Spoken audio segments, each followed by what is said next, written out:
has been a while. I am here to finally share Mr. Ozzy's birth story. Ozzy will be 1 month old in just a few days. I cannot believe it. It has taken me a while to share my birth story. We were just soaking him in and hanging out with Tyler while we could before he left, as well as I am just trying to process everything. I didn't track everything as much as I wanted to. Initially, I had wanted to film the whole birth, and that just ended up not being a priority. So May 3rd, I was 39 weeks. I had went in to my midwives for my appointment and they checked me and I was 3-4 centimeters dilated, and Ozzy was still pretty high up in my pelvis. She told me to go home and do the mile circuit. If you don't know what that is, it's just a few different like exercises almost that you do in, I think it's 90 minutes or they're around 120 minutes. You do those and they're supposed to get baby in the optimal position for labor and birth. So I ended up doing that twice, and I went in the next day at 39 weeks one day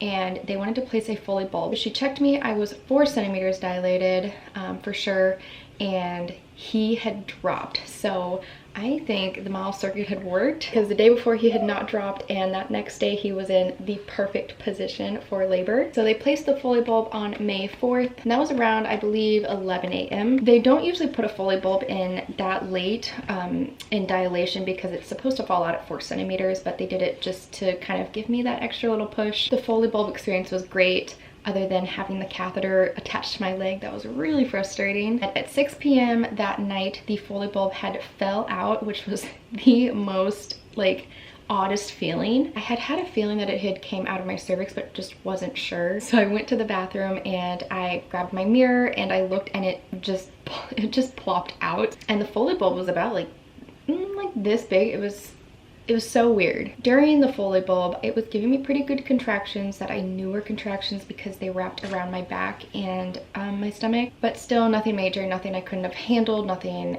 to even honestly breathe through. Once the Foley bulb fell out, they pretty much stopped. I was having them on and off, but it was nothing consistent, nothing that I needed to call the midwives for. I was instructed to call when the Foley bulb fell out, and so I did. She said if things start happening, call us, but if not, call us in the morning. So the next day, May 5th, I honestly just woke up with a lot of anxiety. We didn't know how long Tyler was going to be able to like stay. We were really trying to get him to stay for the full 6 weeks, as well as Ozzy's movements were just really slow, and my blood pressure was getting a little high. Not too concerning, but to the point that they were comfortable with we probably just need to get him out. If you know anything about home births and midwives and all of that, they really don't like doing induction stuff. They really like your body to just be doing everything naturally. So that morning she came over and I called Tyler and said, hey, you need to come home because she is going to come over and try to break my water. So she got here, and I want to say that's when I was 7 centimeters dilated. Either I was 5 or 7. They tried so hard to break my water and it just would not break. She couldn't get a good, they want a bulb, like a little bulge, and she couldn't get a bulge. We tried in the squatting position. We tried so hard, and it was pretty intense. He just did not want his water bag broken. So we ended up stopping. They had thought maybe they had gotten it, but it was confirmed that they did not, just based off how I was feeling my contractions, and I wasn't having any leaking. A few hours go by. I was having some contractions, but that's normal from them being up there trying to do things. So the midwife left and she told me to do some castor oil. I want to make this disclaimer right now. Please do not ever do any type of induction without talking to your healthcare provider. It's extremely important to be under the care of your healthcare provider. I was under care and Ozzy was under care, and we were monitored very closely. So May 5th at 3:10 p.m. I took my castor oil and it started giving me pretty good contractions. We decided to head to our favorite Mexican restaurant and get some food to go. Before we had left, I thought maybe I was leaking, but it was only after I went to the bathroom, so I'm thinking it was just leftover urine. We were gonna stop by the convenience store to get Jackson a snack, and I told Tyler, no, I think we really just need to go home. Like, I just feel like we need to go home. We get home, I sit on the couch with the kids just to hang out with them. I was not hungry at that point, and I'm sitting on the couch with all of the kids. I'll actually insert a photo right here, our last photo together. And then all of a sudden I had a switch, and I knew I was in active labor. I was laying there and I got one contraction and I felt a gush, and I was texting my friend like kind of panicking because I know when my water breaks things go really fast, and I was scared that because this is baby number 4, birth number 3, things would go even faster. That contraction's over, and it was pretty, I don't want to say painful, but it was intense.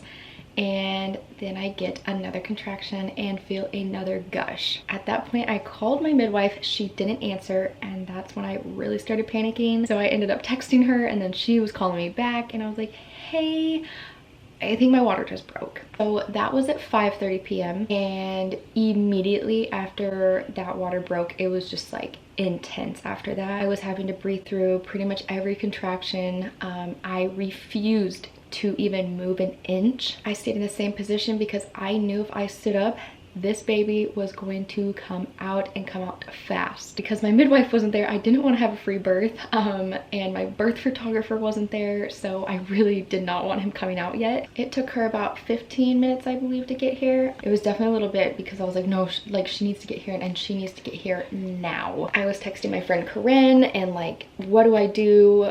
What do I do? And she was helping me out. My other friend was helping me out. Once my midwife got here, I was like, I'm too scared to get up. I don't want to stand up because I know he's gonna come out. They were so calm about the whole entire situation. It was so refreshing and so relieving. The kids started getting a little upset when everyone started coming in. There was a lot of commotion, and they can feel what's going on, but they did really well. So I finally stood up, and castor oil is a laxative, so it makes you have to go to the bathroom. And I remember saying, I'm not gonna poop during birth, like I cannot do that. And so I went to the bathroom and I labored on the toilet for a few contractions, and that was lovely. And then I sat on the floor, like kind of in a squatting position, and I had 2 or 3 contractions where I was like, he's coming. I felt the shift. I started saying like, I can't do this, started feeling sick, and that's when I knew he was going to come out. My full intentions was to take my time pushing and just like take it all in. Jackson was 1.5 pushes, the twins were 1.5 pushes, and only 4 minutes apart, so they all have kind of just flown out. Ozzy decided to follow suit. I had a contraction and I felt him. I was like, he is coming out, and she was like, yes, he's coming out. And that's when I felt him really low down. I had one more contraction where his head just came right out, and then it wasn't even another contraction. He was completely out within 2 minutes.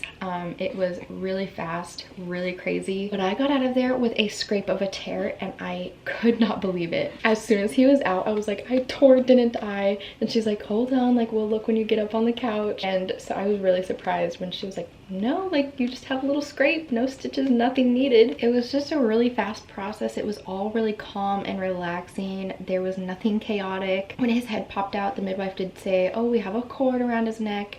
And I remember none of us were panicked. Like it was just normal. Yeah, I wish I had like some crazy birth story. Everything still feels really blurry because it just went really fast. It was truly the labor and birth of my dreams. I couldn't believe it. This boy came out 22 inches long and 8 pounds 12 ounces. He was our biggest baby. I will insert some photos here that the birth photographer took.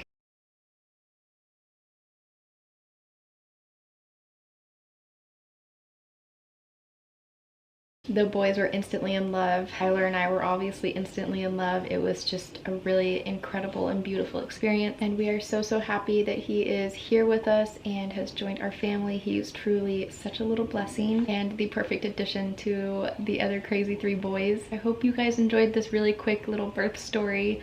I am sorry there's not much detail. I so wish I would have recorded just for my own purposes. But we did not have much time. Thank you guys so much for watching, and we appreciate you, and we'll see you next time.